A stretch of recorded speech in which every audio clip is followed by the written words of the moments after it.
Okay. Uh, Good evening, everyone. I'm Sri Kapil Gupta, moderator of this webinar. We are delighted to welcome you all in the webinar being organized by Continuing Professional Education Committee of ICI. It is my pleasure to be moderator for the webinar on precautions while entering stock market and employment linked incentive. In a short while, we will start this webinar. First, I would like to apprise you about the CPE committee. The profession of chartered accountancy is growing leaps and bounds, and its phenomenal growth has been brought the profession at the forefront. Today, our profession has acquired an indispensable position in the business and the economy. ICI continuously aims at developing knowledge edge so that the members stand out to the expectations of the society. To achieve this objective, the CP committee of ICI has been continuously striving for profession, perfection, integrity, and knowledge, which makes the word chartered accountant synonymous with excellence in service. In this direction, CP committee has always been proactive to the emerging needs of its members, enabling them to acquire contemporary knowledge and skills to face the challenges effectively by organizing CPE programs and providing adequate opportunities. The program for this evening is as follows. We have two sessions of 1 hour each, and topics are precautions while entering stock market.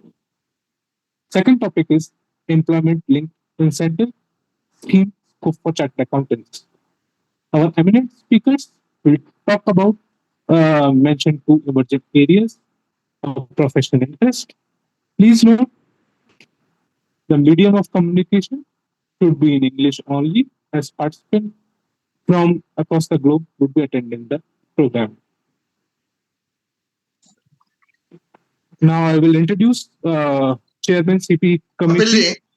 Kapilji, Says Kapilji, just sorry to interrupt. In fact, I'm Ajit Tiwari, Secretary CP Committee. So I don't see the chairman sir has joined. So maybe he can join later on.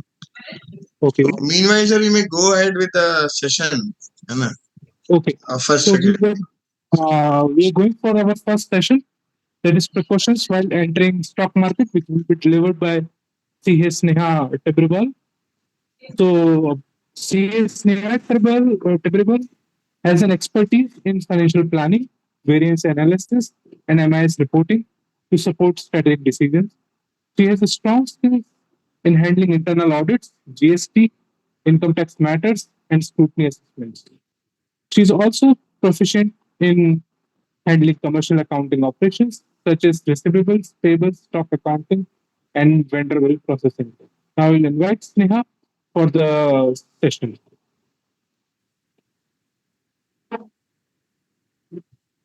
Good evening, everyone. I am Sneha Tipriwal. I am a practicing chartered accountant and a stock market investor. Today, I would like to present before you on the topic precautions while entering stock market. I have specifically chosen this topic because I have seen a lot of people who have lost their money because either they did not have ample knowledge about the market or they did not have the patience. So let's get started with some facts and figures first. Let me share my screen with you.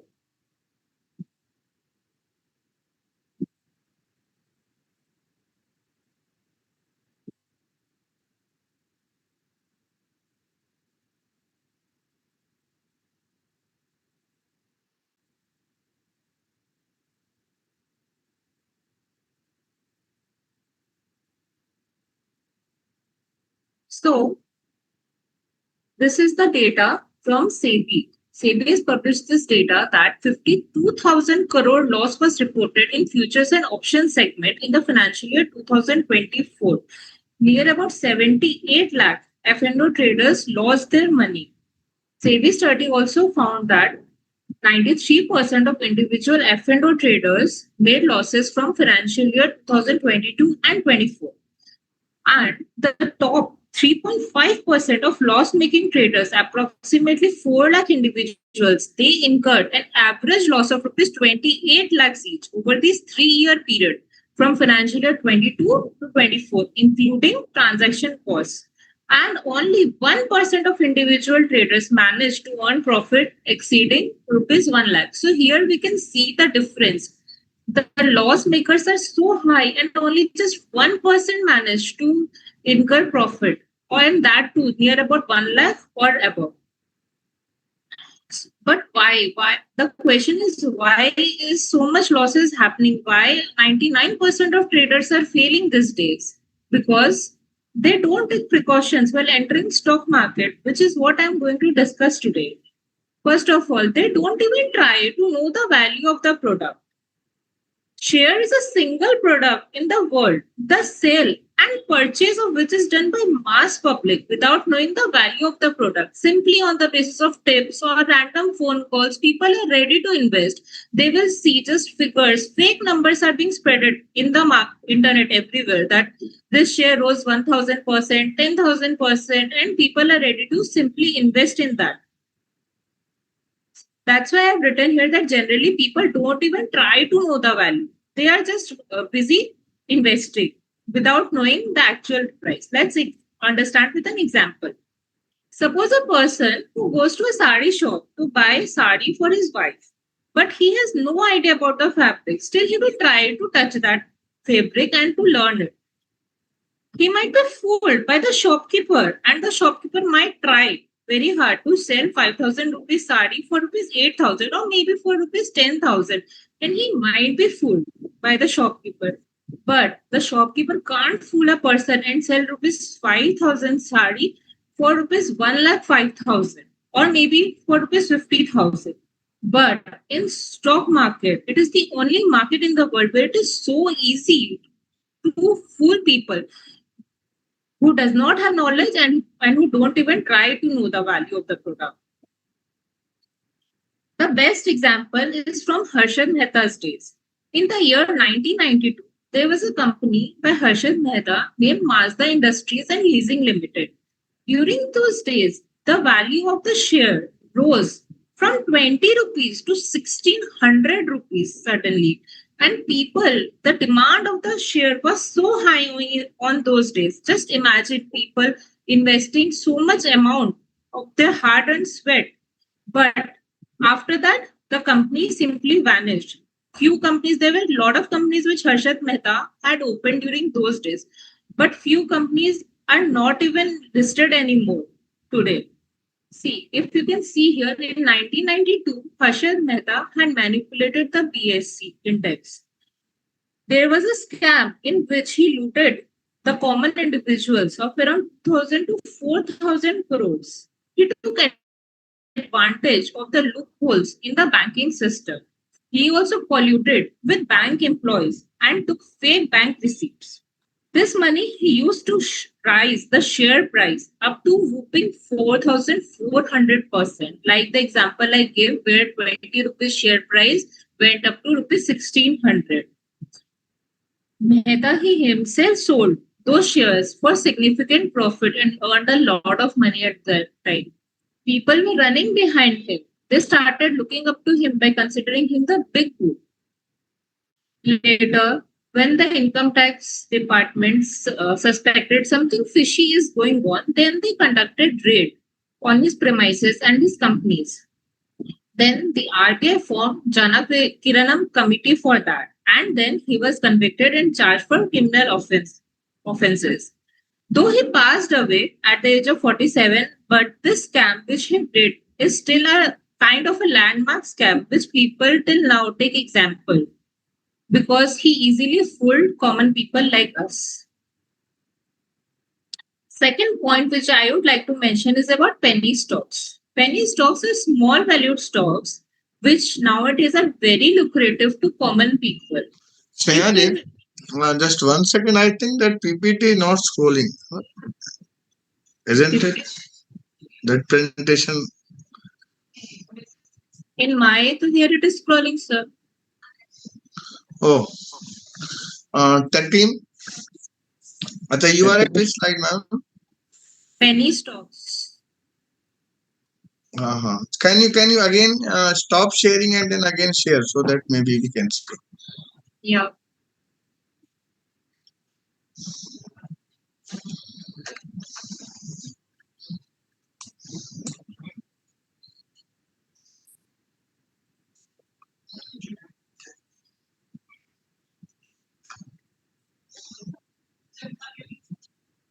Is it visible now? Visible है ma'am, just can you scroll down next so that we can check. It's Right. next slide ma'am. Yeah, now it's moving. Yes ma'am. So the earlier slides were not visible, these slides. Yes, yeah. Harshad Mehta, yeah, we can see now. Yes ma'am. Now you move on, please. Okay. So the second point which I would like to mention is about penny stocks. Okay, penny stocks are small valued stocks which these days are very lucrative to common people and everyone is running behind it. If we just simply open the internet also, we can see multiple articles going round the corner, like upcoming multi-bagger penny stocks to watch in 2025. Multi-bagger means those stocks which give more than 100% returns in a short span of time. Best multi-bagger penny stocks, top 10 penny stocks to watch under 1 rupees, debt-free penny stocks. But why? Why are people running behind it? Because if we normally see the figures, these are the figures which are visible to people. This is how much people have earned. If I see here in 12 September 2018, the price of Tasty Bite Eatables went from 17.55 to 9,752 rupees and it gave a return of 55,467% just in 10 years of time. These figures, when people see, then they start thinking like maybe I should also put maybe I should buy just 10 shares and put just 170 rupees and then in 10 years it will become 90,000 rupees, or I can buy just 100 shares and then it will turn into 9 lakh rupees in 10 years. Who will give this much return? But the actual fact which nobody tells us is this. If I see here, from December 11 to January 15, there was a bull run. The stock market gained a lot. And at that time, number of penny stocks at the start was 712. And the number of penny stocks which became multi-baggers at the end were just 175. And the number of penny stocks, which again, the number of stocks which turned multi-baggers, but again they became penny stocks again, were 95. Means more than 50% of the penny stocks which turned multi-baggers returned back to the original stand. So this really raises a question like, are penny stocks worth investing? Then the third point is IPOs for quick gains. Just like penny stocks, for IPOs also people are running behind it because everyone wants listing gains. They think like I will apply for an IPO today and in 1 or 2 days it will get listed and its gray market premium is also very high. So in a very short span of time, I will earn very good returns. But the actual scenario, if we look here, then it is kind of this. This was an SME IPO which got listed on March 7, 2024 and it was subscribed 8.46 times. The listing day price was 31% less and current price is around 90% less. Sorry, the current price is high, but listing day price was 30% less. So many people would have booked profits during that day, thinking that their entire money will become zero one day.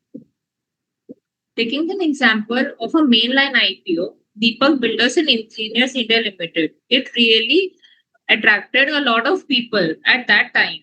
That's why the issue was subscribed 28.91 times. The grey market premium was also positive at that time. The issue price was just 203 rupees, but during the listing day, it listed at a discount of 20.22%. And today also, the price is less than 32%. Just imagine 29 times subscribed IPO, oversubscribed IPO, and what is the condition now? See, I won't say that all the IPOs are bad. Many times the IPOs are very good also. And the best example is Infosys IPO.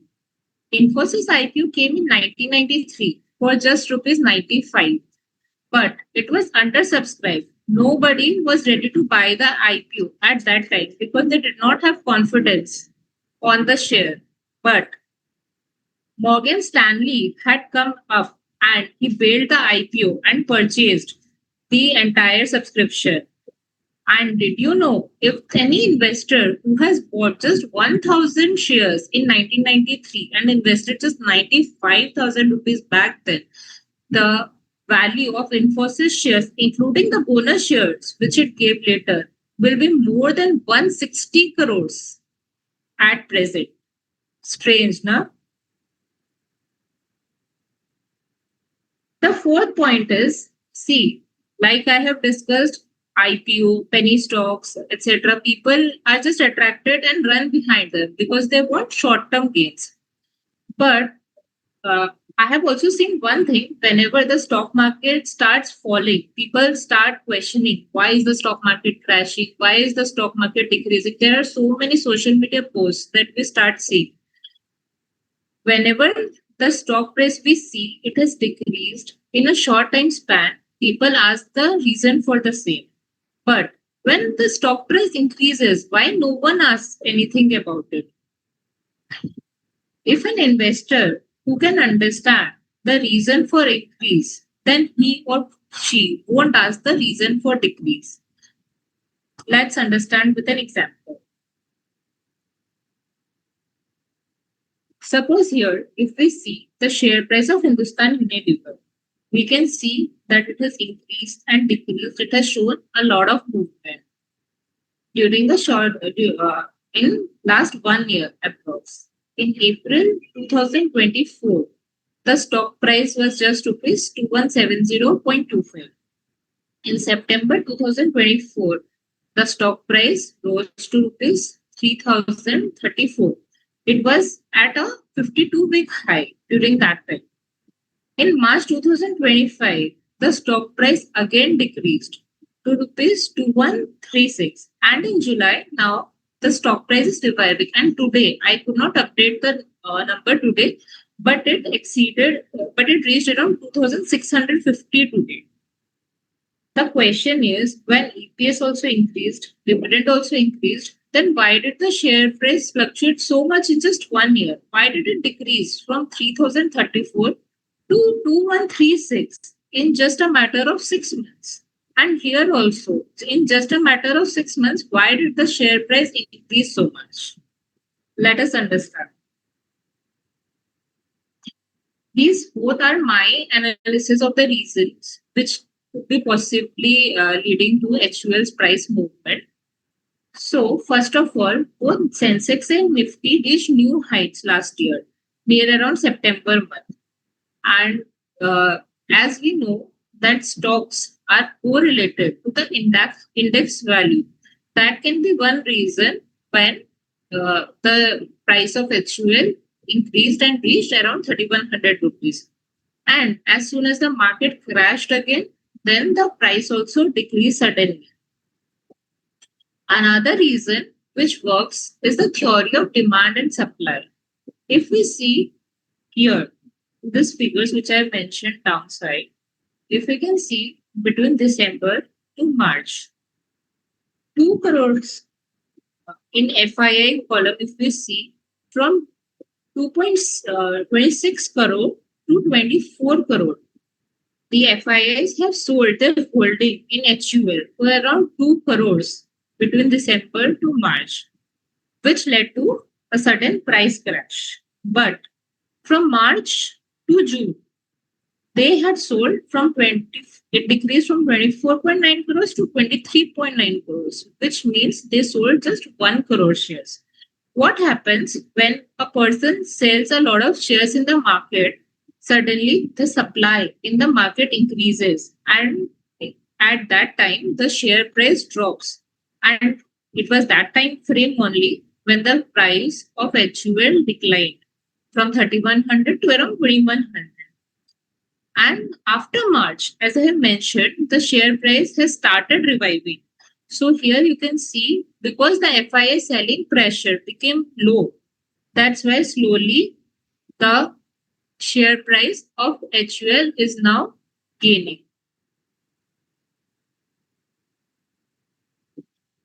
And let us now understand how stock market works actually.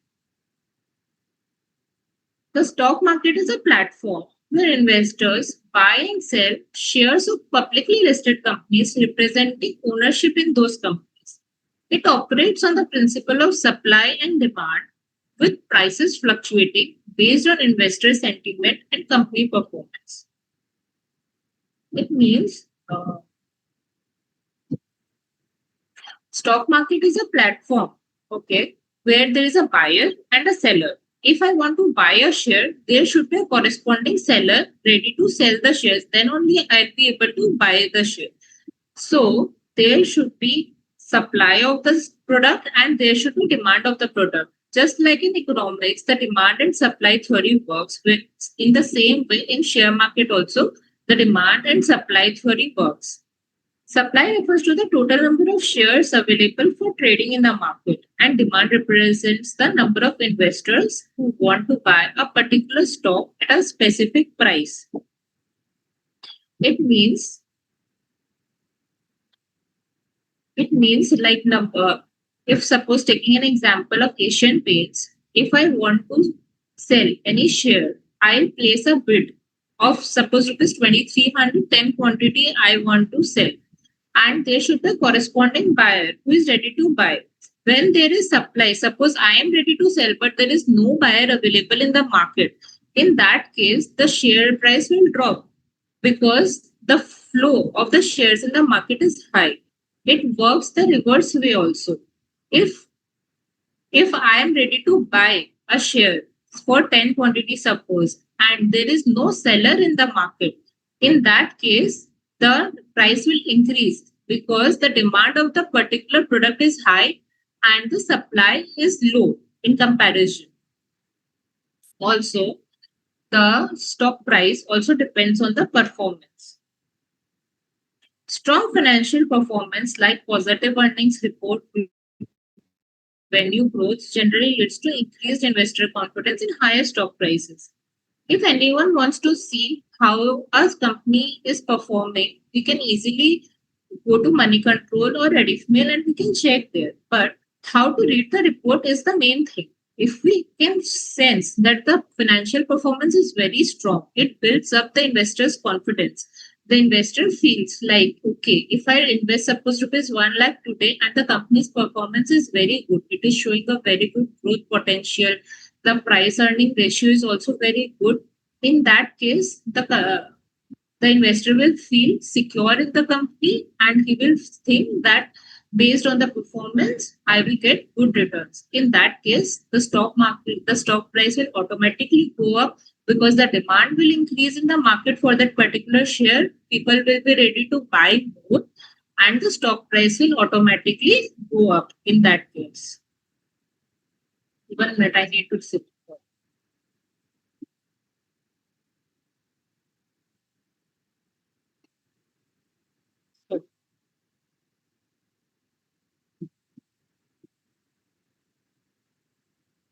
Okay. So there are two main ways to pick stocks. The first way is fundamental analysis. Fundamental analysis examines an asset's intrinsic value by looking at economic and financial factors like companies' financial statements, industry trends, and economic indicators. So when I mentioned about the company's performance, how an investor who views the company's trading account, profit and loss account, balance sheet, and he sees like, okay, this company has a huge potential in the future and I am ready to invest. In that case, what we are doing is we are doing fundamental analysis. We are looking at the intrinsic value of the company's share by looking at the economic and financial factors. And fundamental analysis not only helps us to know the future, it also helps us to make an estimate of how much returns we can potentially earn. Second is technical analysis. Technical analysis focuses on patterns, trends gathered from past trading, such as price movements and volume. So technical analysis, basically like here I have mentioned the charts. So in the technical analyst people, they will see the charts, how they are moving. There are various ways in which they plot the graph, and from that, based on the past trends, they see like, okay, suppose there is a particular candle which is being formed. On the basis of that, they will forecast, okay, the share price will now go down, or or that will move up. So these are the two ways through which people generally pick stocks. Till now I have mentioned like how so till now I have mentioned how people are running behind penny stocks and IPOs to gain quick money. But now let me discuss how shall we invest in stocks. Okay. First of all, if you're a beginner and you don't have any knowledge of stock market, you should always start with mutual funds, SIPs, or by taking experts' advice. This I am telling because many times people who don't have knowledge, they will put in any stock without just on the basis randomly on the basis of trends or by going with any tips, and they will end up losing their money. So when we invest in mutual funds or SIPs, in mutual fund you can invest in a lump sum manner also. Suppose now you have rupees 1 lakh in your account, you can see on the basis of past trends which mutual fund is showing good performance, or you can take an expert's advice on which mutual fund is best and you can invest accordingly. SIPs are good for people who have regular earning. Suppose you're a salaried people and you get X amount every month, you can allocate a specific portion of your earnings and you can start investing in SIPs. SIPs are very good for long term because it's just like paying your loan EMI. A specific portion gets deducted from your salary. You are not you are just left with your savings after that, and it rapidly grows year on year. But the best thing is to take experts' advice and then start your investment journey. Number two, never invest on the basis of tips or without having knowledge of the market or stocks.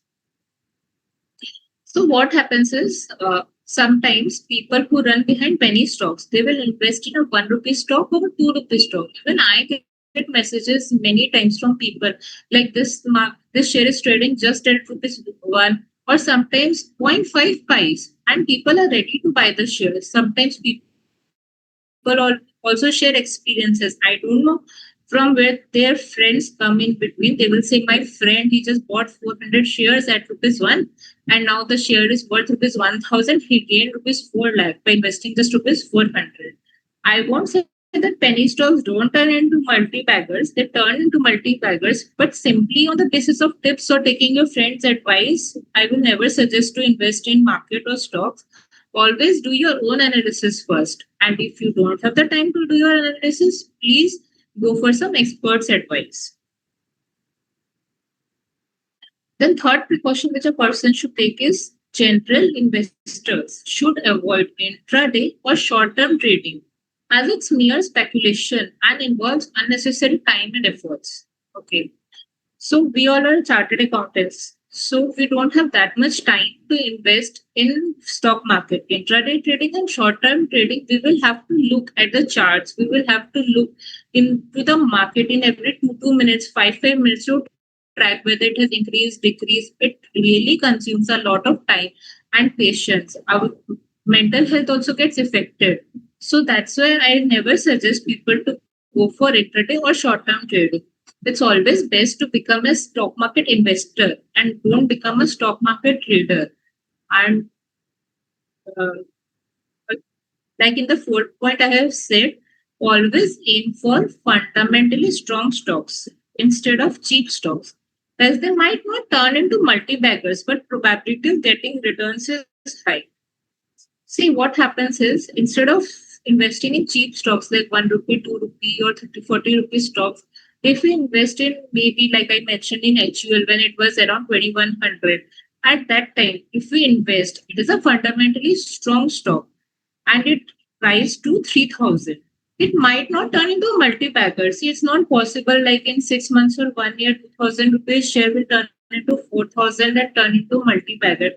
The probability is very low, but the probability of getting high returns, like returns up to 30%, 40%, or even 50% is very high in a fundamentally strong stock, which shows a very good future performance and growth potential. So these are the main 4 points which a person should take as a precaution before entering into the stock market.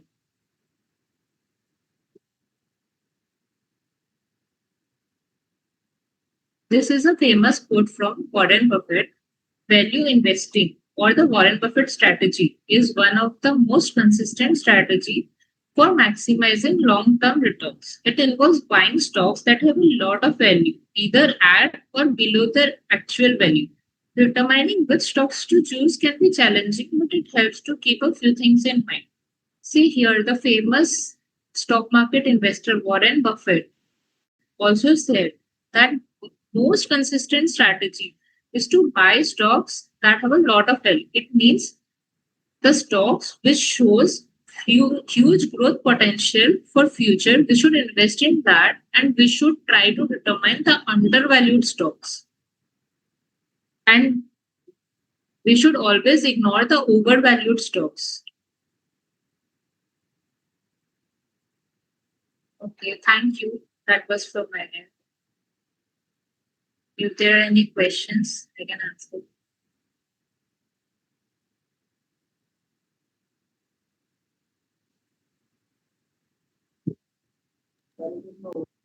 Thank you, Sneha ma'am, for the great session. Now we can have some questions. I'm scrolling down the question section. If you have any question for the Sneha ma'am.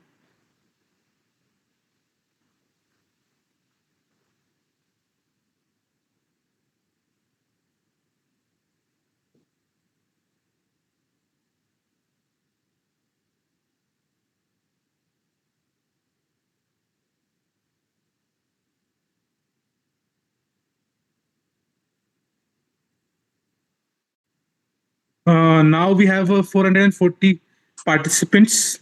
There's no question in the tab.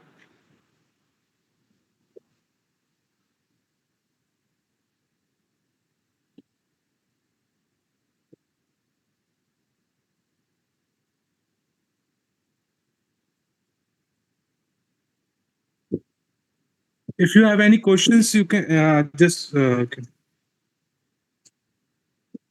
So there are two questions. This question from Sumit Jain from Jaipur. What indicators to be checked before buying and selling the stock? Uh, Okay. So we should see the earning per share of the company is moving. Like last year, suppose the EPS was 9 and now the company EPS is suppose 11 or 12. It indicates a good growth in the company. The top line should also be checked on a quarter to quarter and year to year basis. So with that, I mean that the sales of the company should show an increasing trend. And on quarter to quarter basis, if it is not increasing, then it should not decrease also that much. The third one is the price to earning ratio. It is a very important indicator, and we should always compare that the PE ratio of the company to its index value should be either equal or it should be more. okay. Rajesh, we have a question from Rajesh from Bombay. If NCLT issues with company, then to invest in that company. Uh, not able to get that question, but I guess what's your point, Sneha ma'am? If NCLT issues with company, then to invest in that company. Okay, so suppose there was a case of McLeod Russell share where NCLT got in between and the share price suddenly crashed. Okay. In that case, we will have to check the company's performance, and in that case, if we have insider information, only then we can comment basically that whether the company will be able to repay its debts or it will go into liquidation. If by chance the company is simply thinking to go into liquidation, in that case, the company's shares will be wiped off. We will be left with nothing. The company will be only delisted at a point, after a point. But in case the company is standing still and it really wants to wipe off all its loans and dues and it is trying hard to do it, in that case, we should hold that company's shares and we should wait for longer. Okay. We have next question from D. Sankaran from Bangalore. Should we buy in a bear market or a bull market? We should buy in a bear market.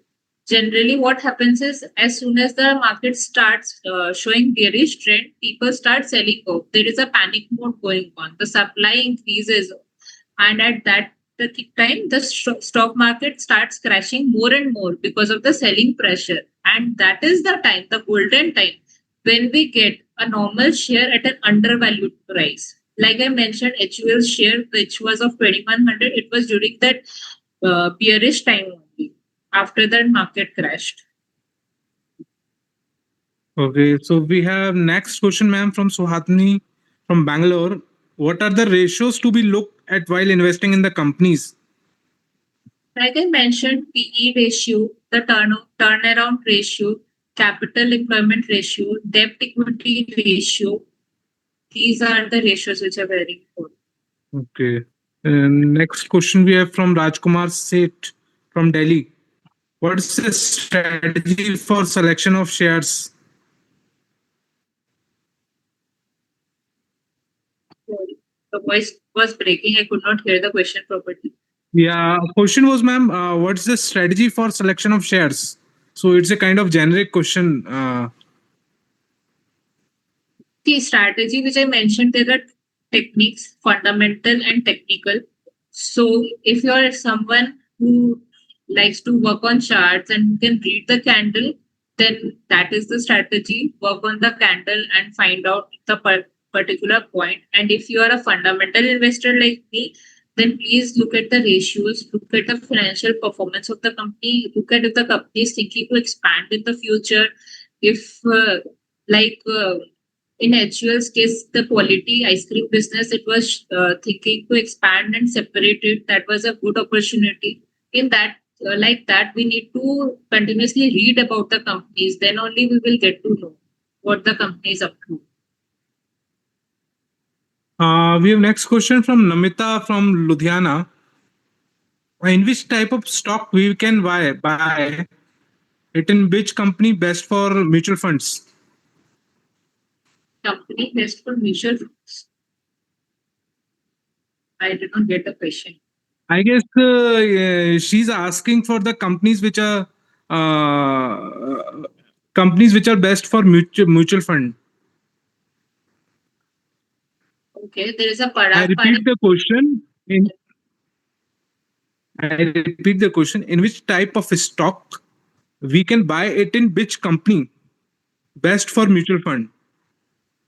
The best mutual fund in today's date is Parag Flexi Cap Mutual Fund, which I have observed over a period of time. And if you want a specific sector, see, every sector of stocks have different potential. So I can't comment like which sector stocks you should invest in. Every sector has a risk return ratio different. Okay. When we have next question from Rajesh Kabra from Nagpur. How to analyze undervalued stocks? Okay. See, suppose I'm again giving HUL's example only because I have mentioned it so many times. First of all, see like if the company is trading at 52-week low, first of all, pick those stocks and then you check the top line growth of the company. If the sales is showing a good pattern, many times what happens is there is some extraordinary loss which the company has booked in a previous quarter.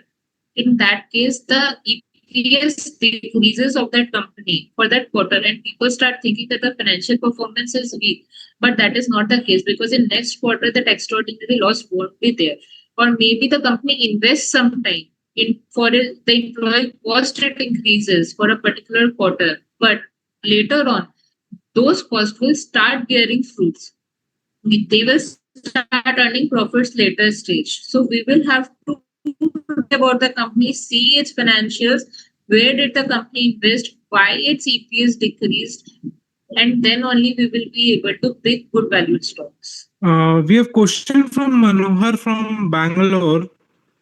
It's saying 1 rupee share will be 2 rupee in future. That is 100% return. How 1,000 rupee share will yield 100%? So 1 rupee share will be two. So that's a concept of our penny stock, and so question is valid.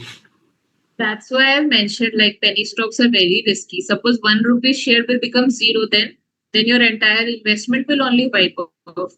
1,000 share, at least if it won't earn 2,000, but it will give you some return, at least 1,100, 1,200, 10%, 20%, something it will give. That's why I mentioned that probability in fundamentally strong stocks is high, but in penny stocks, the probability is very low. Jeremy is asking from Chennai, how is the investment in crypto? I personally don't invest in crypto because I don't see that there is some underlining which determines its price. I really tried very hard, but I could not find any underlying element. So the But session is also not on crypto. So once we have a discussion on crypto, we will take this question. yeah, So next question from Tushar Goenka from Assam. It was a very great session, nicely explained. Thank you, ma'am. So it's a compliment. thank you, Uh, Tushar. uh, Next question from Gopal from Bombay. How do you determine that company is fundamentally strong? Like I mentioned now, like we will have to read about the company's financials and we will have to see its quarter on quarter and year on year movement. First, we will see whether the company is trading near around its 52-week low.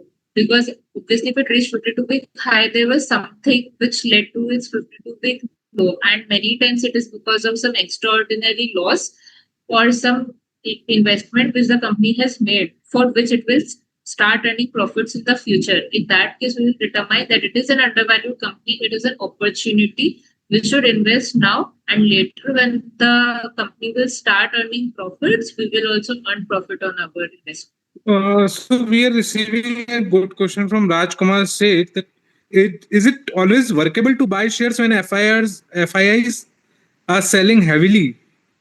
Is market always rise after that? So Raj Kumar Seth has a question from Delhi. When FII is selling, should we buy the shares or not? FII selling is a trigger point. It is a starting point uh, which leads to you to start learning about, start reading about the share. When you see FIIs are selling heavily, in that case, you pick that stock, you read about its fundamentals, like whether it's fundamentally strong, because the supply increased because of FIA selling, the stock price has decreased. But if it is fundamentally strong and the performance is consistent of the company, then one day it will surely increase. Anand is asking a very interesting question from One Chennai, second, I ma'am. would like to add one more point here. Many Yeah. times FIA sell in India because we hear news from like the US people, they have changed their rates.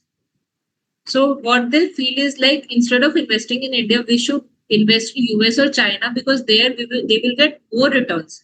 In that case, also they start selling in India. It is not really necessary that they don't believe in that company. It's just because of greed they start selling here and investing outside. Anand from Chennai has a very interesting question. Is algo trading advisable for retail investors? Which AI tool to be used for research and analysis purpose? I don't believe So on AI. Honestly, I really do believe in my own traditional way of investing because I downloaded some Limo app, okay, and it really gave me like false reports and false results. So I don't believe. Okay, Sandeep from Chennai is asking, should we buy more quantity in shares and high value shares even if the quantity is less? I Uh, guess question is not clear. Sandeep. if he's asking like if the share is high, value is high, then I'll suggest yes. If the share is fundamentally strong, buy high value share, maybe less quantity instead of buying fundamentally not so strong share, look high quantity. So it's always better to buy high valued share, low quantity if it is fundamentally strong. Okay. Pavan from Jamshedpur is asking, how will balance in investment large cap, medium cap, and small cap fund for long term investment? 50% in large cap, that is what I suggest. 30% in mid cap and 20% in small cap. But it totally Ma'am, depends on. Sorry, the ma'am, question it was can be again. dependent on the age and the financial goals of that person also. Yeah, that's what I was about to say. Like the Yeah. risk appetite of the people are also very different, and how Okay. much they expect in the future, that is also very different. So Okay. depending on that only you should do. But the ratio which I mentioned, it is a general formula which I'm saying. Rest depends on Okay. your risk return appetite. Okay. Sridhar from Bangalore has a question. Points or tips to give cap for intraday trading. He's asking me tips for intraday trading. Ah, to be kept for intraday trading. See, I really don't do intraday trading. That's why in the entire session at the end also I mentioned like don't do Okay. intraday trading, Yeah. investing. Yeah. Yeah. So we should avoid the. I will request audience to avoid the specific stock tips and kind of question. We can have some general questions so have a meaningful discussion. Yeah. Uh, so Ria from Hyderabad has a good question, ma'am. Is it preferable to a course to have a course for reading candlestick and market analysis for making better investment decisions? Yes, of course. Ria You is should asking always. for uh, course. She's asking whether she should do a course or she's Pursue asking a for course. suggestion. Suggestion to pursue a course regarding reading of candlesticks and charts. I have seen there is a course from Rachna Ranade ma'am. That should be very Okay. good because she is herself very good. Okay. So I think that course should be. Jerome from Chennai is asking, ma'am, do you look at macroeconomic factors at all while investing? Risk on assets Yes. are directly correlated to supply of money. Does fundamentals matter? See, macroeconomic factors like just 2 days back when Trump announced all those things, after that, we expected that the market will crash hugely. But now, when I see the Indian stock market, I really feel good. Like we are not that much dependent on macroeconomic factors right now. The market did not go down that much. It moved, but not that high, like how much we could see few years back. So macroeconomic factors matter, but not that much in today's day. Vignraj has some same kind of question, ma'am, from Bangalore. Considering external factors like Trump imposing tariffs and market looks overvalued, what should be the investing strategy to be adopted currently? Is it good time to enter in the market? It is good time. There are few stocks which are still undervalued. So it's not good time to invest in all the stocks. It is good time to invest in specific stocks which are undervalued. Okay, ma'am, we have a good question from Sandeep from Chennai. Is good dividend giving companies are good stocks or high valued company with better fundamentals and profitability? So, how can we choose the criteria? Is a dividend giving company is a good stock or See, some I have come across few clients who really depend upon dividend as an earning source. Okay. So if there is a person who want a stable income from his investment, for he or she, dividend giving company is good. But for a person who just wants to invest and get good returns in future, on his investment without any stable income, like continuous income, for that person, high return companies are better. Ma'am, Naresh Chawla from Bombay had a question. How to justify higher PE with the future growth of the company? That's a question of mine also, ma'am.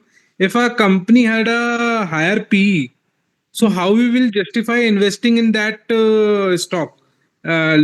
Company looking at a good growth perspective also. So how we can justify that higher PE?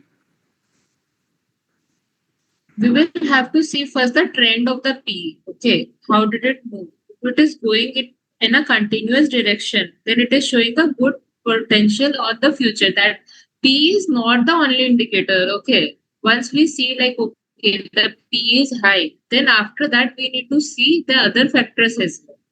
Like I mentioned, the top line growth, etc. This was the Okay, okay. question, right? Like yeah, apart Yeah, from P, other factors also we should consider. okay. Okay, ma'am. That's all. All are the that's the questions. We thank you, ma'am, for the great session and the great knowledge that you have shared with us on stock market and how we can take precautions while entering into it and how we can stay invested for the long term. So it was a great session. Thank you so much. Now I will invite for our second session CA Amit Agrawal ji will take a session on employee linked incentive schemes, and that's a scope for the chartered accountants.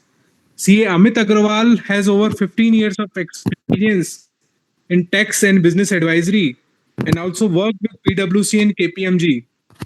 He holds various certifications in IFRS, CSR, and leadership from IIM Ahmedabad. He has also delivered multiple sessions across various platforms on taxation and CSR matters. So, see, Amit Agrawal ji will give us knowledge on employee-linked incentive schemes and scope for chartered accountants in this work. Over to you, Amit sir. Thank you so much. Hope I am audible. Yes, sir, you are audible. Yeah. So thank you, Kapilji. Thank you so much. So good evening, everyone. So as Kapilji has introduced me, so I'll just like to first and foremost thank CA Satish Gupta sir for giving me this opportunity to share my thoughts on the employee link incentive scheme before you guys, and also I would like to thank CP Study Circle for giving me this opportunity. So with this, let's move to this agenda for this today's session.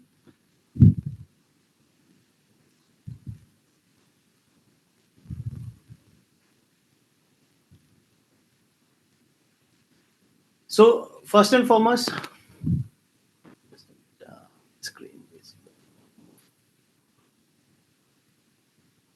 Yeah. So first and foremost, let me take you to the agenda of today's session. What we are going to cover into this session. So first, I will take you through the exact scheme. What is the scheme? What is the background of the scheme? Overview of the scheme, and then we'll deep dive into the scheme. What exactly has been introduced by the government, and we will also see what are the action points required from our end to, either from the company side, from the employee side, and then finally, what is the scope for a chartered accountant, either in the practice or in the industry, how they can be benefited and they can derive benefits out of this particular scheme. So altogether, we will be covering this thing. So with this background, let's jump into the scheme. So very outset, let's go back to the Union Budget 2024. So there, the major intention of the government was to enhance the spending capacity of the middle class. So for that, they have been introducing various schemes, like they have introduced industrial training for the employment generation. They have introduced skilling programs like national skill development schemes. They have been giving lots of weightage to the MSME segment in terms of contractual privilege, payment safety, and also they have last year they have rationalized the national new tax regime, and they have increased the tax rate, tax exemption rates up to 12 lakhs. That slab is also very beneficial to increase the net take home of the middle class. So similar to that, last year government rolled out a framework of the scheme of employee linked incentive scheme. This scheme was somehow introduced in the Union Budget 2024, but at that time this scheme was not notified altogether. This scheme was recently notified in July month. On 1st of July 2025, the government has approved and notified this scheme. So let's try to understand what exactly the background of this scheme is. an overview of the scheme. So this, as I mentioned, this scheme has been notified on 1st of July 2025. So this scheme is effective from 1st of August 2025. So the purpose of this scheme is to tackle the issue which industry is facing all across, either in terms of unemployment or either there is a shortfall of employment generation. So to cater this scheme has been introduced by the government altogether. So if I talk about the government's plan, they are proposing to invest outlay of almost 99,000 crores with this particular scheme. And if I talk about the job creation which they are expecting almost 3.5 crore formal job creation in the period of 2 years. That's a huge amount which they are expecting out of this particular scheme. And the outlay is also very handsome, which they are going to distribute across the industry, either in the employer segment or the employee segment. And the regulatory body for this scheme will be EPFO.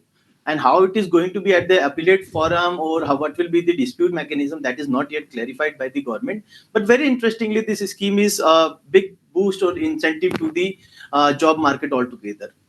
Now let's see the period. So this scheme is basically going to be covered within a period of job created between the period of 1st August 2025, that is from today onwards this scheme is effective. And this scheme shall be effective up to 31st of July 2027. This scheme is going to be applicable for all sectors, manufacturing as well as non-manufacturing sectors. Manufacturing, the period is 4 years, that we will see later on when we are going deep dive into the scheme. And for the non-manufacturing sector, this scheme is for 2 years. So so if I talk about my industry, I'm from the BFSI sector. So for that part, this benefit is 2 years. For service sector, it is 2 years. For on non-manufacturing, all the industry, this is for 2 years.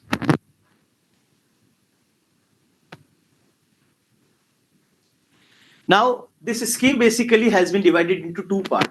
Part A, they have covered the incentivization part for the first-time employee who is going to be first-time employee. For those particular employees, government is going to give cash incentive directly to them.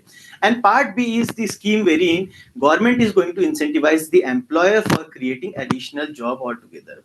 So this scheme is beneficial for the both employee as well as the employer. Now let's try to understand the first scheme in detail. What are the conditions, parameters which has been prescribed by the government and which are yet to be prescribed? Both we will be covering. So first and foremost, the eligibility criteria. So first scheme A, it is for the first-time employee. That first-time employee, what does it mean?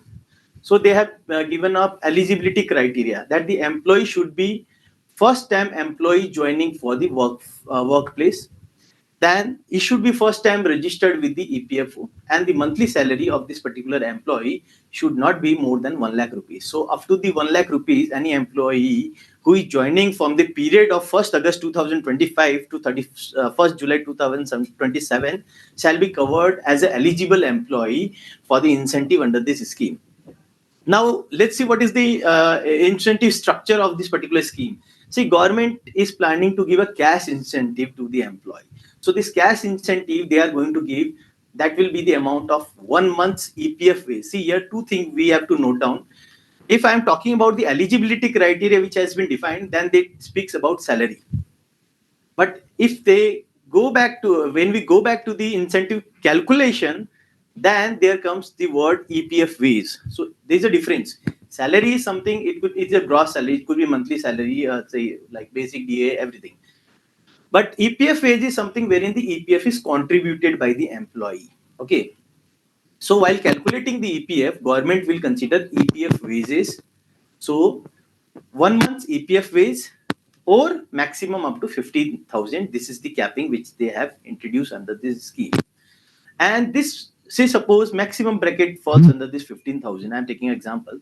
So this 15,000 will be given as an incentive in two installment by the government. First installment will be given to the employee, directly credit into his Aadhaar linked bank account once he completes the 6 months continuous service with the employer.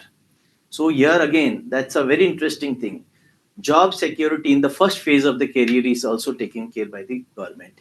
Now the second installment shall be released after completion of the 12 months period of service, plus the employee will have to complete certain financial literacy program which shall be notified by the EPFO later on. So very interestingly, government is thinking in different manner altogether. They are going to incentivize the employees by cash mode, giving them at least 1 month salary as a boost for the first year of their joining. That's a handsome amount. And then they are also focusing them to be retained with the organization for a period of 12 months, 6 months plus 6 months. And also they are seeking them to complete the literacy program.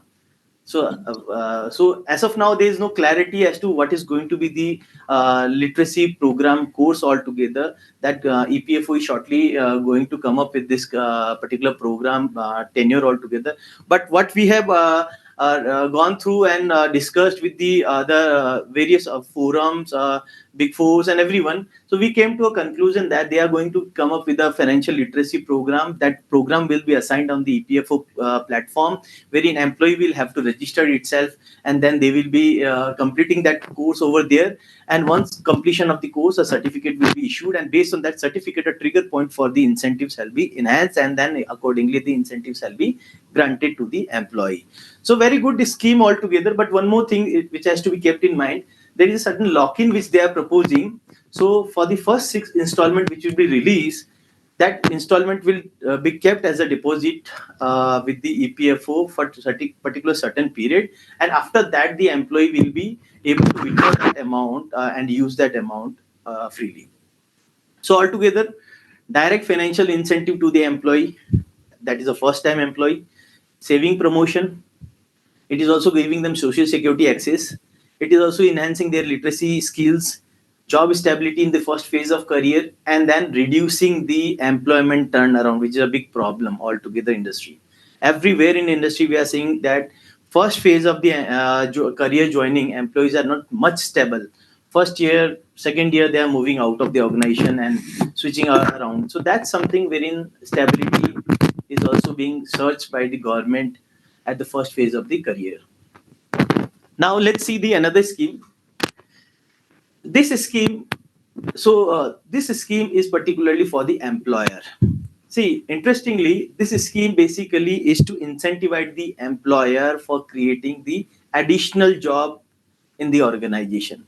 See, what is happening is in industry, there is a shortfall of generation of additional job in the industry altogether. Nowadays, we are seeing everywhere there is a cost cutting, cost cutting. Employers are either fulfilling the replacement or they are actually reducing the position, but there is very less additional job creation in the market. And because of that, unemployment is increasing day by day. So government is trying to incentivize the employer directly so that they can boost this particular segment and they can create the additional jobs basis which the ultimate middle class or the lower class segment, they can also be benefited by getting the employment.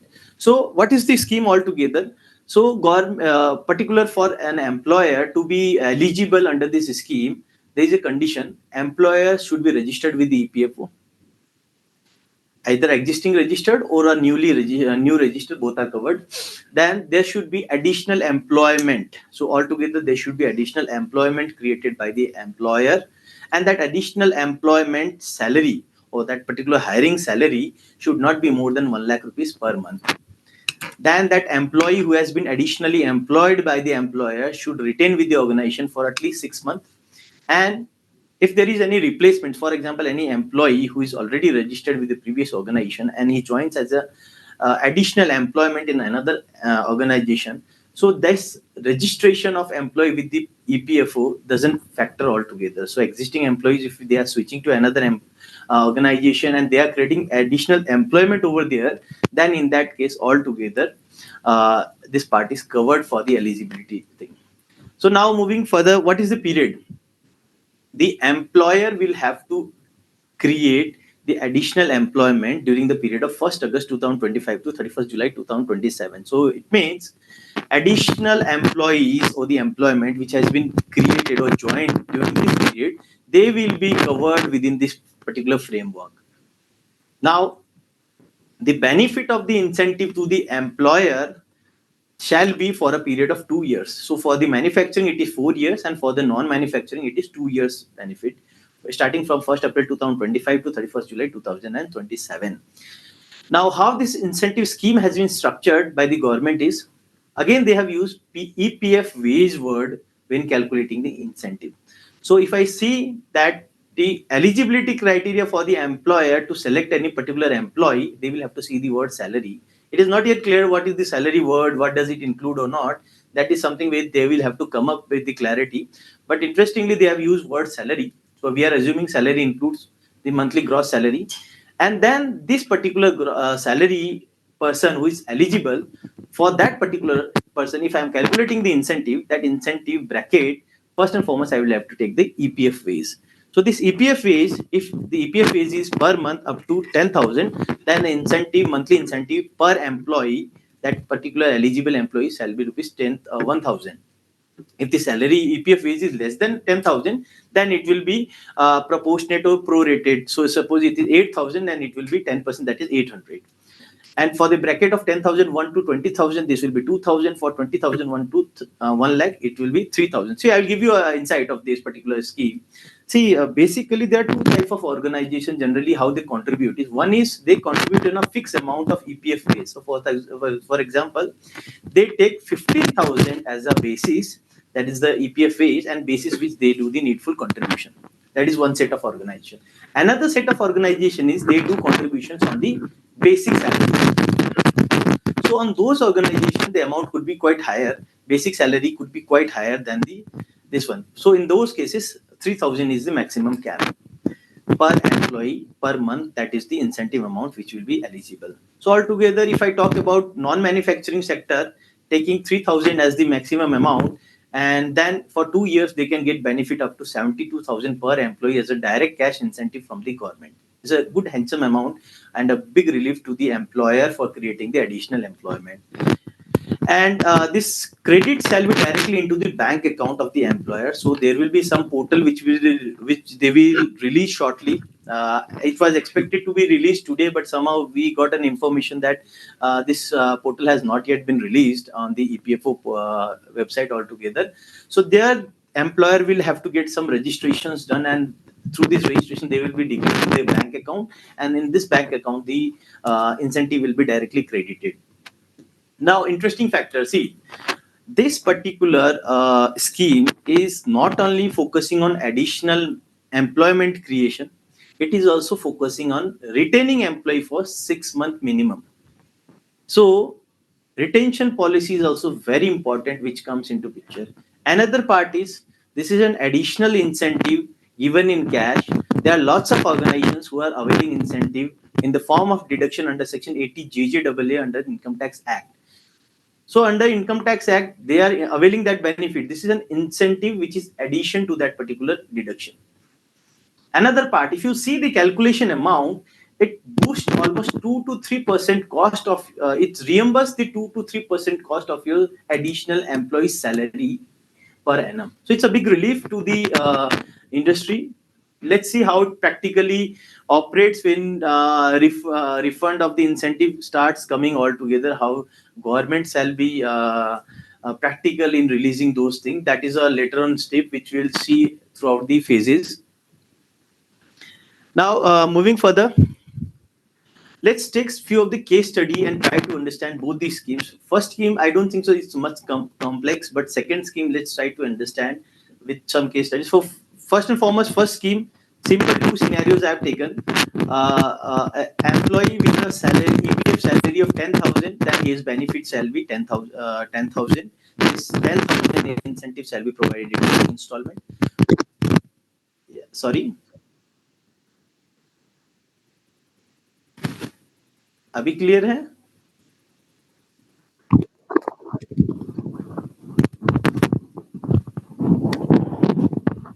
Now, hello?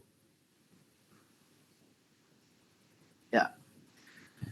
So, if I take about scenario 2, if 25,000 is the EPF salary, then the maximum incentive to that particular employee shall be 15,000, which has been capped, and it will be provided in 2 installments based on these conditions fulfillment which employee will have to do. Now let's jump to scheme B, that is the incentive to the employer. See, scheme 2, I have taken 2 scenarios. One is the organization wherein the EPF is contributed on 15,000, and another organization wherein the EPF is contributed on the basic salary. Now let's take first scenario wherein EPF is contributed on 15,000 salary. EPF 15,000 EPF amount. So total head count, let's say in scenario 1 is 1000, additional head count is 200. So the additional head count or the additional employment is 200. Monthly salary per employee, which I have taken, is 40,000. So in that case, the cost of the monthly salary of cost for the so annual salary cost for the employer as an additional employment comes to 9 crore 60,000. How it has been derived? It's 40,000 is the monthly salary for one employee multiplied by 200 headcounts, new joinees, and multiplied by the 12. So altogether it comes 9 crore 60 lakhs. Now, if I talk about the incentive calculation on this parameter, so incentive EPF is contributed on 15,000. So for 15,000 bracket, the incentive shall be 2,000 rupees per month per employee. So it will be 2,000 into 200 and then multiplied by 12 for first year. So it will come to 48 lakhs for the first year. So you see, 48 lakhs is the amount of incentive which government will be releasing in cash to the employer. But condition is this 200 employees should retain with the employer for minimum period of 6 months. If anyone leaves, then that employee's headcount shall be reduced for that particular month's calculation. I guess Amit sir, due to movement, the speaker voice is not coming adequately. थोड़ा voice issue हो रहा है. Okay. Okay. I'll stabilize. हाँ, Now I hope guess. it is clear. Now the voice is pitch is right. Yeah. Okay. Fine. Okay. Now see. The total salary cost in scenario 1 is 9 crore 60 lakhs, whereas the incentive which is coming for the first year is 48 lakhs. Okay, so if I talk about manufacturing sector, this benefit will be granted for. So if I multiply this 48 lakhs for 4 years, then this incentive amount shall be 1 crore 92 lakhs. That's a big amount. And for the non-manufacturing sector, this will be for 2 years. So it will be almost around 96 lakh rupees. So in scenario 1, you'll see the amount is quite handsome and big amount. And for scenario 2, if I take about the additional head count, say let's say 500 is the additional head count, and the EPF salary is basic salary, which is 32,000, and the salary per month of the employee is 80,000. So if I normally talk about the salary cost, it is 80,000 into 500 into 12, which comes to 48 crore rupees. Now, if I talk about the incentive is on the EPF wage.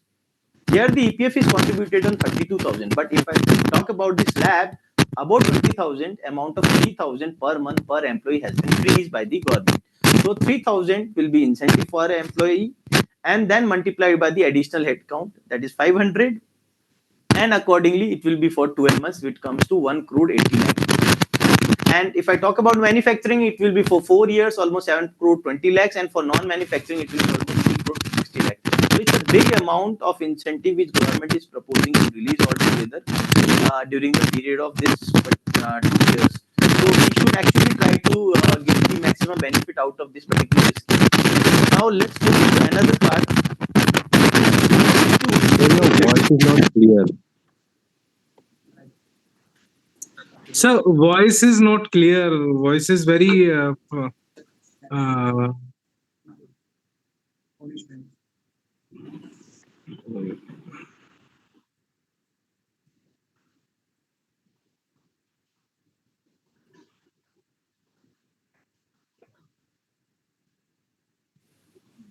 अच्छा I guess speaker में कुछ problem है.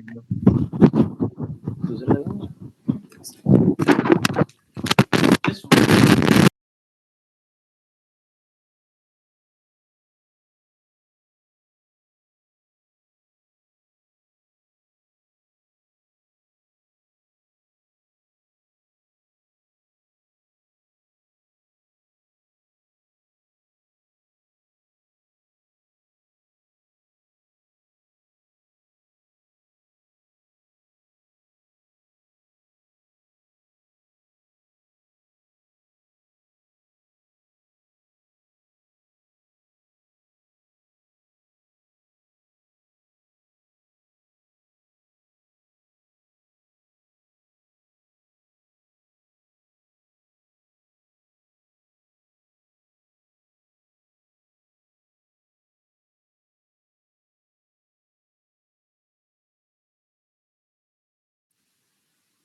Hello. Now, hope my voice is clear. Yeah. Okay. So now let's take case study 2. So case study 2, say ABC Limited is a company which is into the business of lending housing. Say any sort of loan, it is into the business of lending loan, and it has a employee base of 5,000 as on 31st July 2025.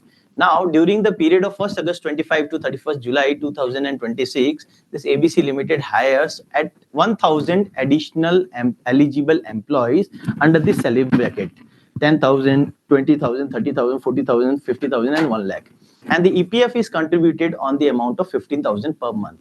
So in that case, the calculation of incentive, if we go, we look on the right hand side of the screen, the calculation shall be EPF base. Let's say it is for 10,000 salary, it is 8,000 is EPF base, then the incentive amount shall be 800 multiplied by the number of head counts for 12 months and then for 2 years. Similarly for the others, so altogether the incentive is coming to 4 crore 27 lakhs in this case for 2 years period. So you see this is very interesting figure which is coming out of this particular scheme. And see, the major condition is there should be additional employment. Here replacement has to be excluded. We are, see, as of now there is no clarity on the word additional employment altogether, but we, if we see the logic which has been extended under section 80 JJAA for the additional employment, there we generally see that replacement is never considered as a additional employment altogether. So in similarly applying that logic, if I go by this, replacements has to be excluded. Second thing, employee will have to be retained for a period of 6 months. Now, whether question arises whether after 7th month, if the employee leaves, will I be eligible for the entire 2 years incentive or 4 years incentive? That is something which government has to clarify yet. But altogether, the amount of incentive is quite handsome. So, guys, let's focus on this particular scheme and get maximum out of this particular scheme.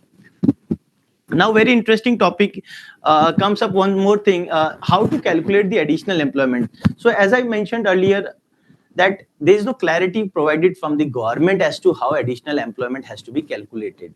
But if I derive the logic of 80 JJAA, let's say 2 scenarios. The baseline as on 31st July, the headcount or closing headcount is 500, and the newly added employees are 10 in the month of August. Then the total closing employee for the August month is 510. But the employees who left the organization in the month of August, let's say in scenario 1 is 5 and scenario 2 is 20, then the closing headcount shall be 505 and 490. Here, for the scenario 1, the additional employed employees are 5. So for this particular month, 5 employees shall be eligible as an additional employment. And for the scenario 2, there will be no additional employment altogether. This is as per my understanding. This is totally my understanding and based on the 80 JGAA logics. But it could be a different altogether if somewhere the EPFO comes with a clarification. So guys, this particular logic of additional manpower calculation is also very important, which we will have to keep in mind, and the even the data which have to be maintained accordingly by the HR and the finance person altogether.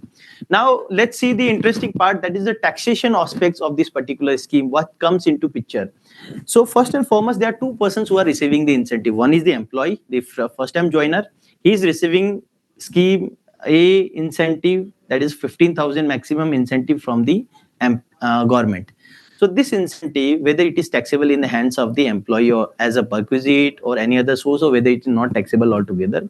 See, very interestingly, employer is not paying anything as such, and it is not on the onus of the employer to pay that particular amount to the employee.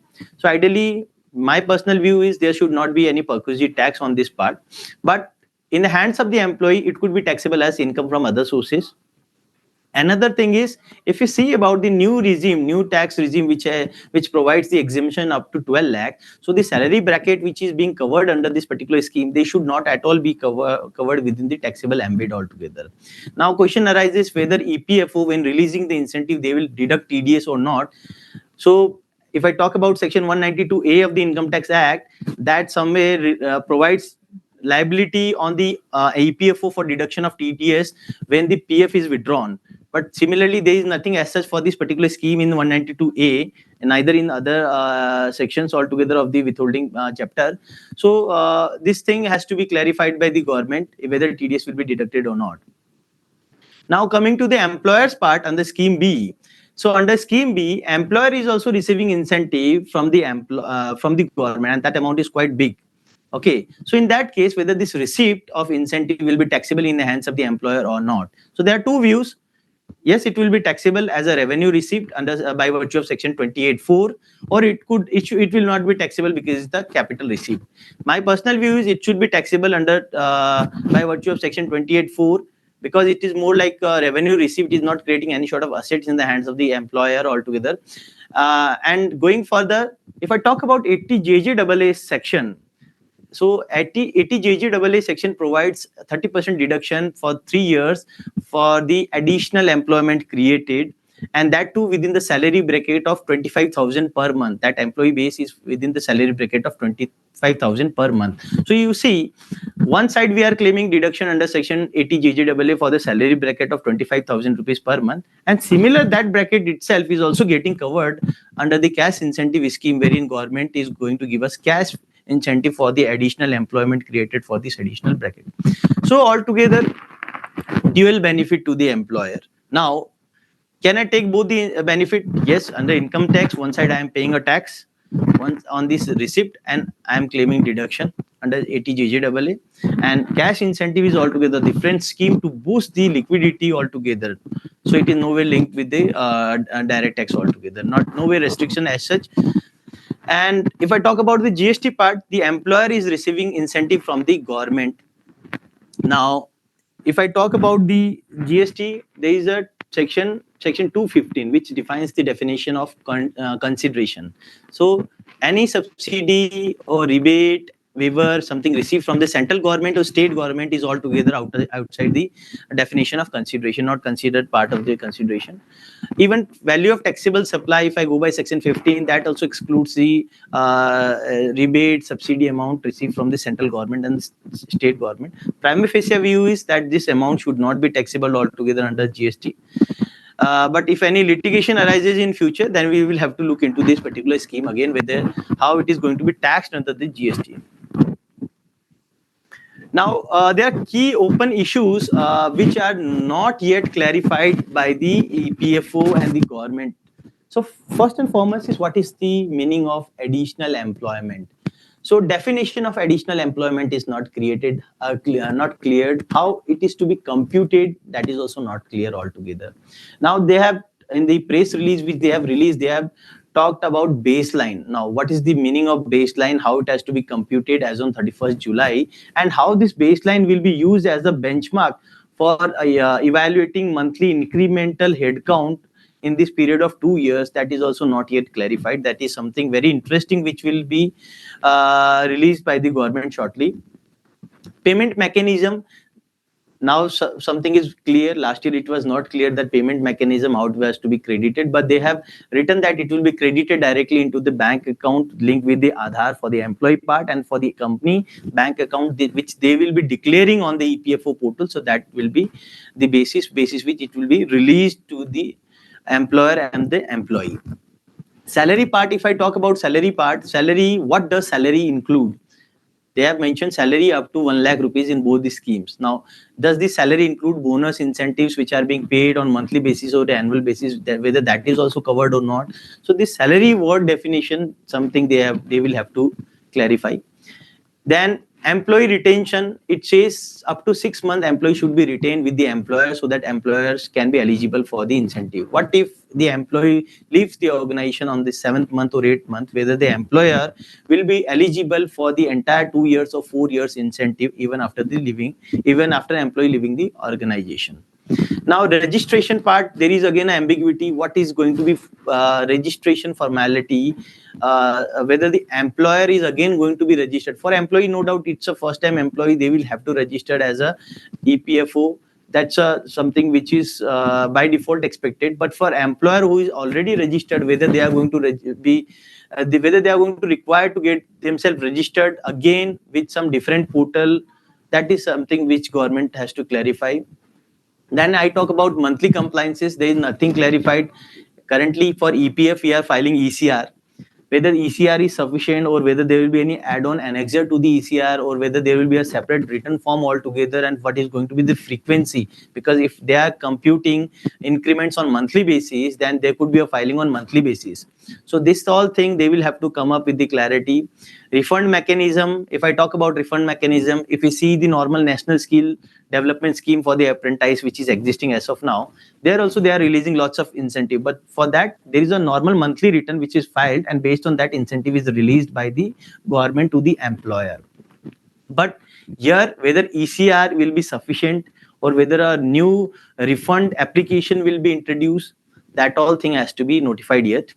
And then dispute mechanism, if there is any dispute in terms of the incentive amount, how it will take place altogether, whether where to approach, whether EPFO, jurisdictional EPFO, whether there will be any appellate forum, that is not yet clear. And audit certification also, we think that whether the organization will have to obtain any sort of audit or certification for the vouching that particular incentive amount which they are going to claim with the government, whether that is genuine or not. So whether these all things will be required, that is also yet to be clarified and notified. Now, way forward for the corporates and the industry altogether. See, this scheme is effective from today onwards, 1st August 2025 onwards. Now, interestingly, the HR rules is very important. So HR part is also very important, and the finance part is also very important. So HR part and finance part, including the budget part, they will have to think on the estimations of the future hiring for the next 2 years. Considering the current market, everywhere we are seeing cost cutting. So they will have to create additional employment for, and they will have to strategize that particular employment creation for next 2 years well in advance. And that too at such level that lots of organizations, what they do is they scatter their manpower into on roll as well as on the contractual role. So in that case, they will have to evaluate whether what is the headcount which has to be kept in the contractual role, what is the headcount which has to be kept on the on roll thing. Because for the contractual part, contractor is going to get incentive from the uh, government. So these all things are very important for the contractual role. Even there will be lots of things wherein the employer could negotiate with the contractor in terms of the cost arrangement, because somehow directly 1 2 to 3% of the cost is going to be incentivized by the government to the contractor. So that part also something will come into picture when we are negotiating with the contractor. Now again, the probation period, if I talk about probation period, lots of organizations structure probation period as a apprentice hiring altogether. So they are not actually mandating them to register with the EPFO. So and then they keep this probation period for 3 months or 6 months. So this thing they will have to rethink, because apprentice is nowhere covered in the definition of employee, and they are not required to get under the get registered with the EPFO. So for this particular phase, they are not going to get any sort of incentive altogether. So these probation period parameters will have also be looked into. Apart from that, if I talk about policies, processes, there are lots of other things. Retention policies will have to be relooked. What are going to be the lock-in period?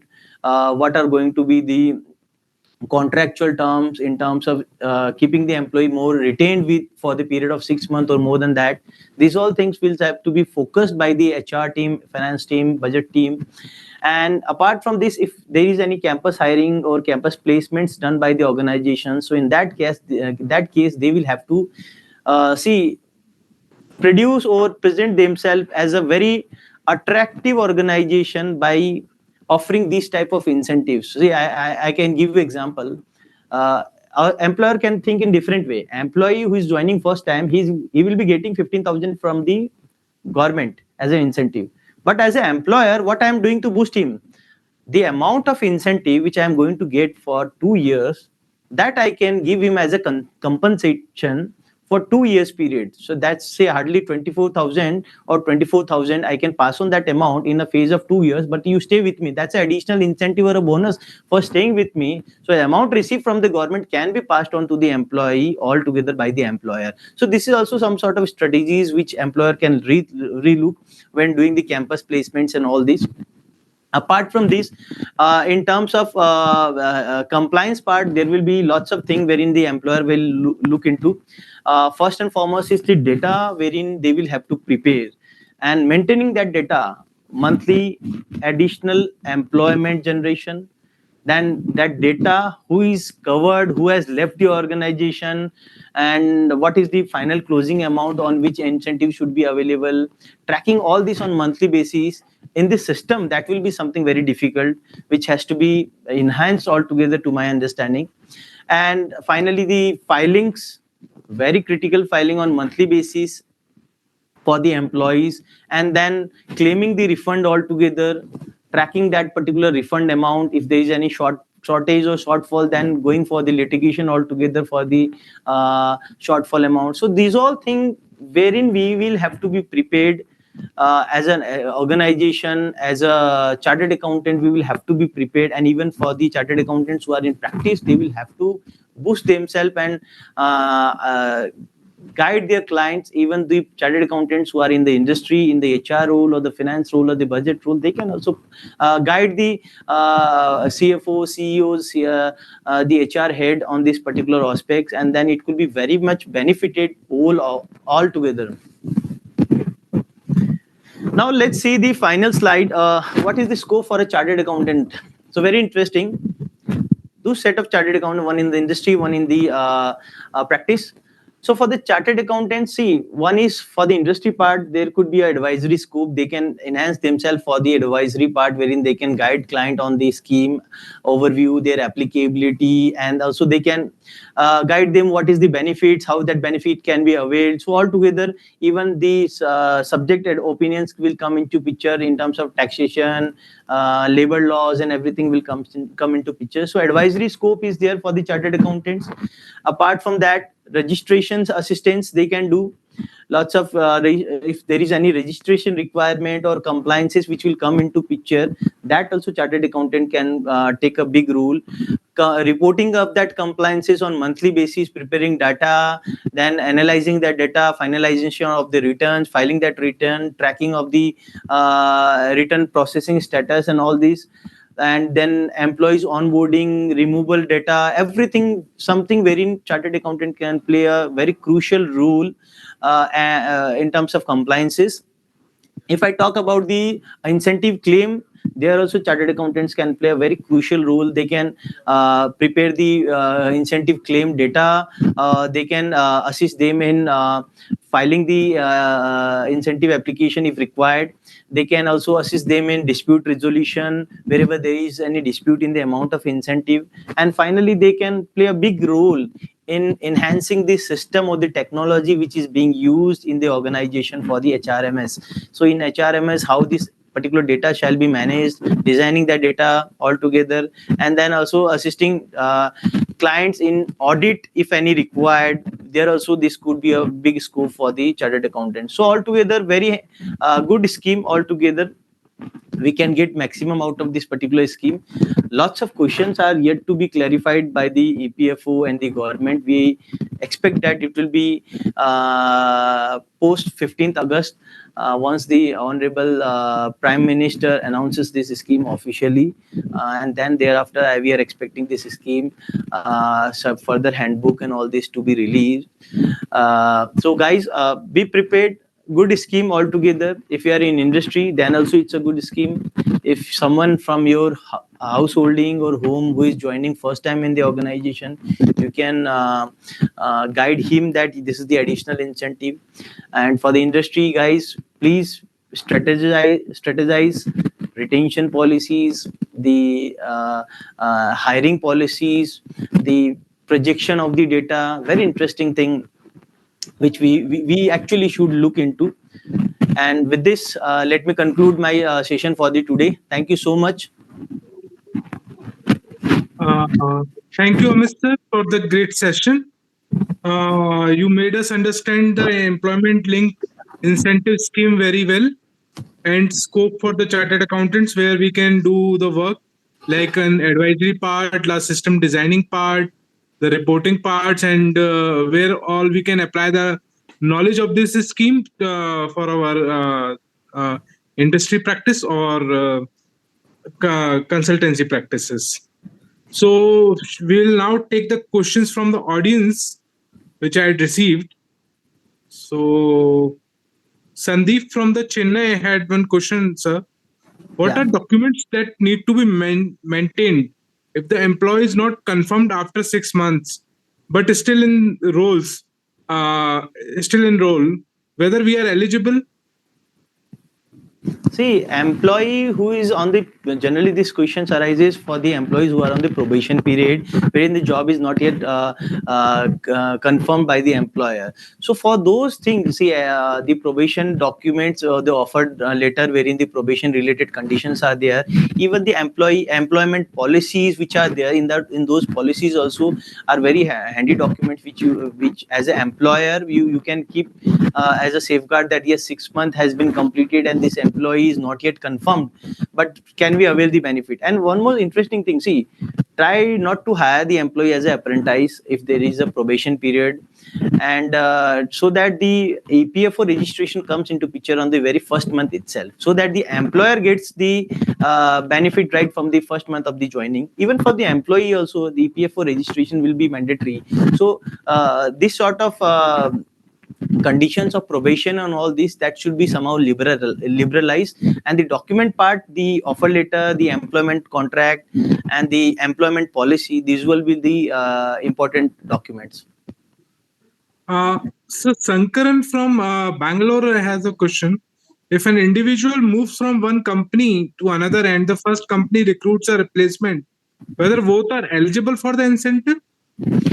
See, if I talk about part A, no, he is not eligible, because if he is already registered with the EPFO, then this is not a fresh employment altogether. So he is not eligible.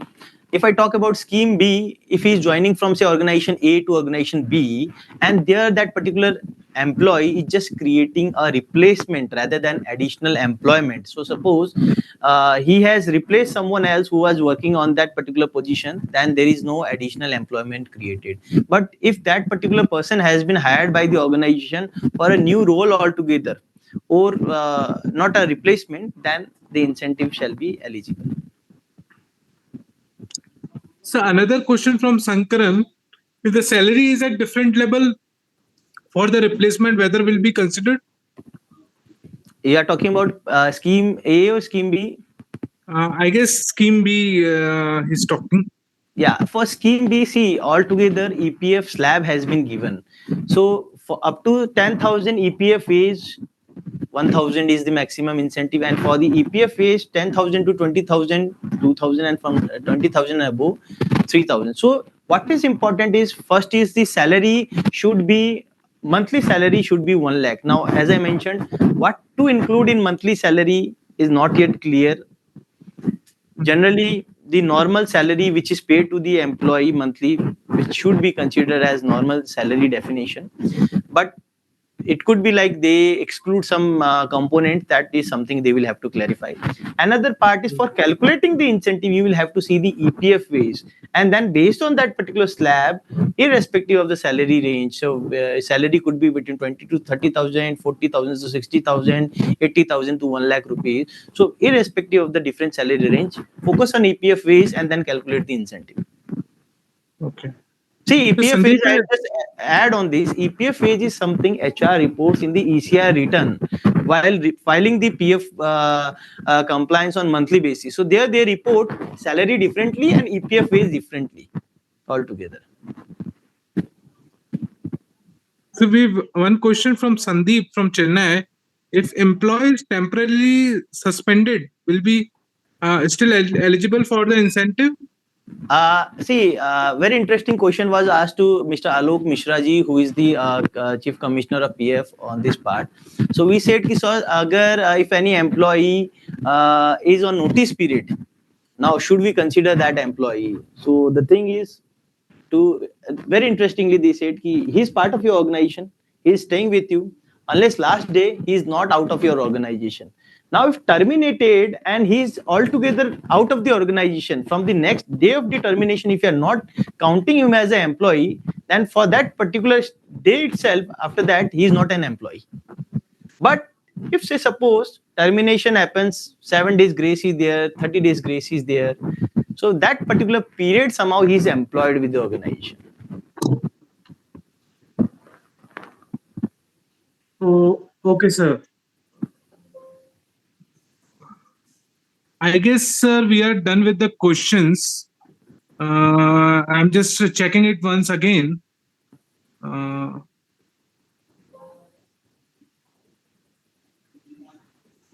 Uh, so we have another question, sir, from D. Sankaran from Bangalore. Is there any upper limit for the number of employees or amount of incentive up to which is it is applicable? See, I'll tell you, I have not covered that part. So, minimum manpower hiring is somehow provided, that is 2 and 5 with a bracket of 50 somewhere there in the scheme, but there is no upper capping. You can hire as much you can, but that should be additional employment. See, let me tell you very interestingly, the way market is currently structured, employers are keen to reduce the cost. Everywhere you will see they are not hiring new person, they are either promoting the existing one to the next role, or they are replacing the existing role. So the important factor is employment creation, that should be additional employment creation. Sir, Sanskriti from Bombay. One question: generally, EPF wages contain what, basic and DA only, or Basic and DA. See, basic and DA only altogether. Yeah. You can anyway see for the in-depth. I'll tell you, Sanskriti. You can go to EPF Act and you can think over, see over there.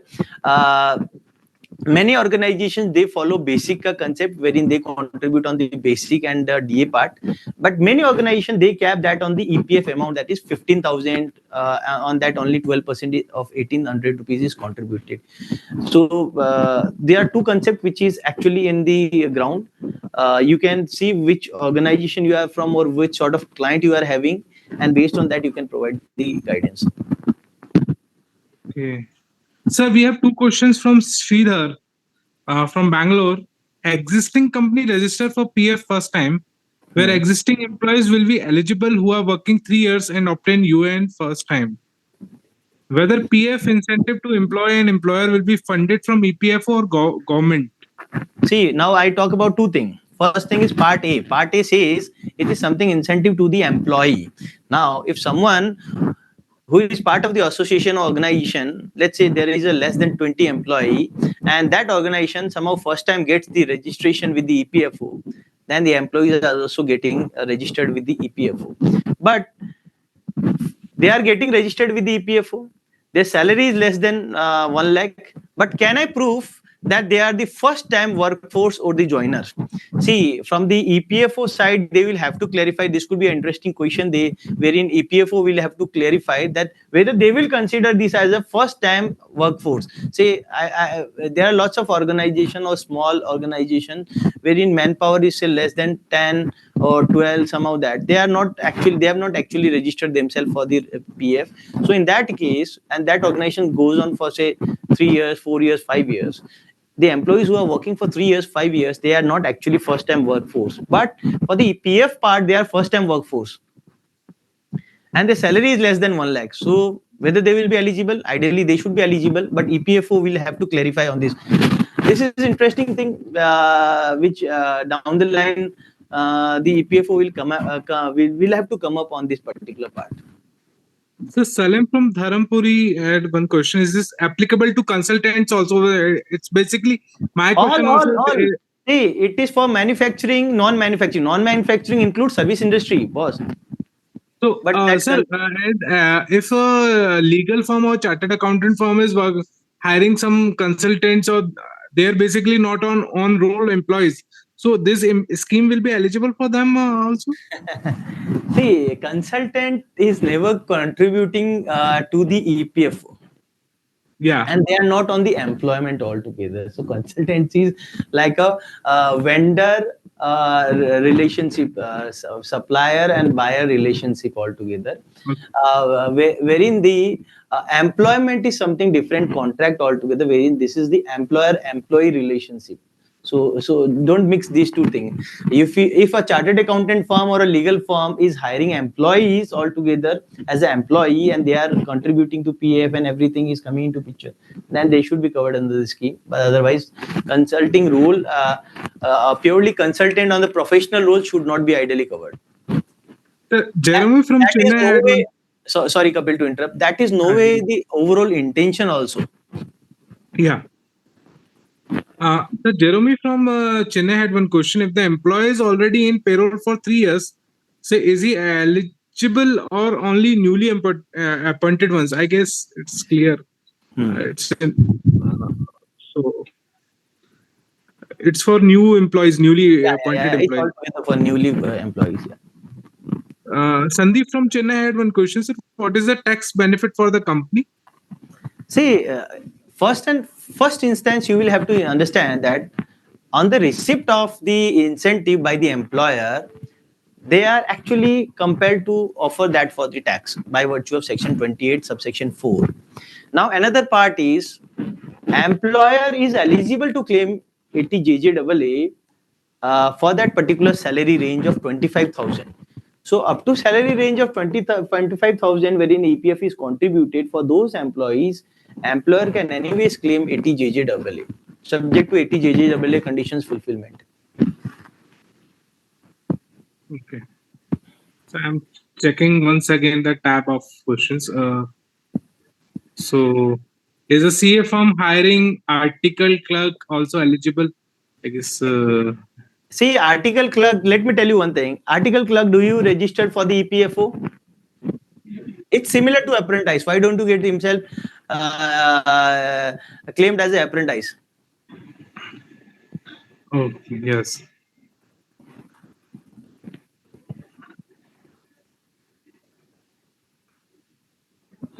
Yeah.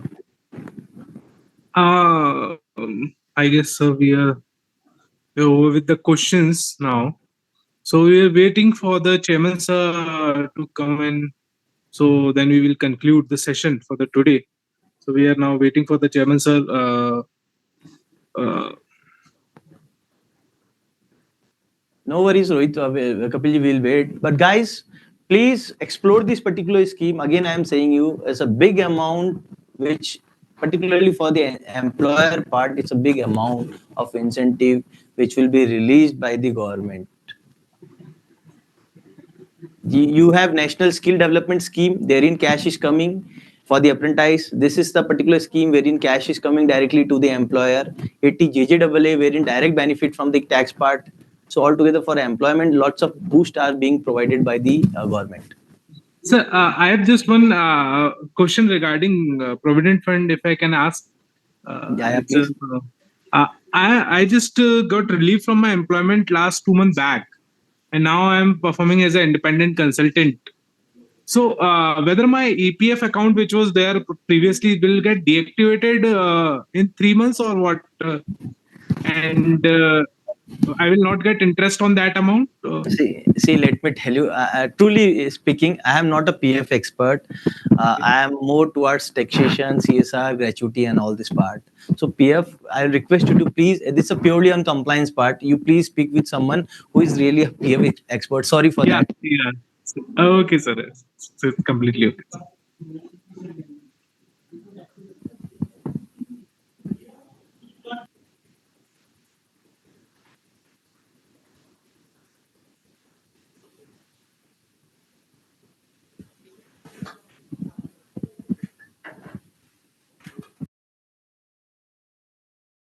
Uh, we are now waiting for the chairman, sir. Chairman, sir will come and we will conclude the session. Once again,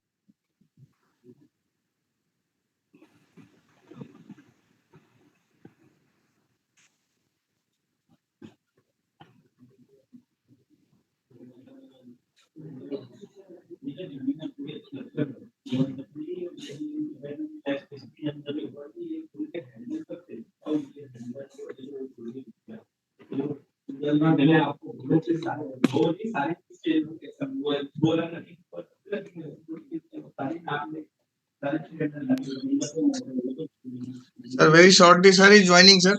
Kapil ji. Okay, sir. Okay, Sir is Ji. joining, just I got the call. Okay. So meanwhile, the session, all that question answer has been taken, right, sir? Yeah, question answer has been taken, sir, for the employee linked incentive scheme. And Amit sir has very well answered all the questions and all the queries. Thank you, Amit ji. Amit ji has delivered a very nice session on the employee linked incentive scheme. Scheme was in very spotlight from last 10 days, just when the Yeah. government announced. Thank you so much. Okay. So basically, Amit ji, this program is generally being watched by around 800 to 1000 members live, and also once the program is over, we are putting it on the ICI TV, where all the recorded versions are there. So of course, many more viewers. One is live, they are benefited, and we are very sure by seeing the recording also. But we have seen very good views we are getting for the CP committee webinars. No, absolutely. Institute is altogether doing very well for the entire industry plus the CA fraternities altogether. So today morning I was having, Satish sir was here in our office in Avas. So we were having discussion on this, how Nanda sir has fought for the tax audits wherein CA has been given privilege over the CS and the CMA. That also, that was very interestingly, and in fact, NAFRA has also supported this part. That's very interesting. Yes, sir. So chairman sir has joined also. Chairman sir has joined. So we welcome all you, sir. CA Satish Kumar Gupta sir is presently serving as the chairman of the continuing professional education committee of the ज्यादा मत बोल, institute. बस मैं कपिल रहने दे और आगे मत बोल, टाइम जाया मत कर, है ना? Thank you Well, very we much, welcome you, Kapil. sir, for, Thanks a in the lot. session. नहीं, ज्यादा जरूरत नहीं है कोई भी. And I am seeing my dear friend Amit Agrawal ji from Jaipur as a speaker of second session. And I'm seeing also Tiwadi ji, a dynamic and proactive secretary of the CP committee. I'm seeing the CP team and the tech team. And my dear friends who in very large number attending this webinar, let me place my hearty gratitude. Let me place welcome to each one of you. And may I let me thank Amit Bhai, let me thank Kapil for their time, for their deliberations, and for their moderation in this wonderful webinar. I think the session of the Amit would have been benefited like anything because he has brought a very new topic for the benefit of our fraternity and members. So members, I wish that you just enjoy these webinars every Wednesday and every Friday, 4 to 6 p.m. organized by the CP committee. And members, I think you should also send your feedback, suggestions, so we can improve the thing. Although we are inviting our members in foreign countries to tell you about the opportunities in those but respective countries, we are also inviting the members from the industry who are telling you about the opportunities for the profession in their specific industry. We are also requesting the government scheme experts to come here and deliberate on the opportunities in the government schemes. So at CP committee, we are working proactively to dispense the knowledge, to dispense the new opportunities for the benefit of our members and for the benefit of our profession. So friend, thank you very much for attending all those webinars in such a large number.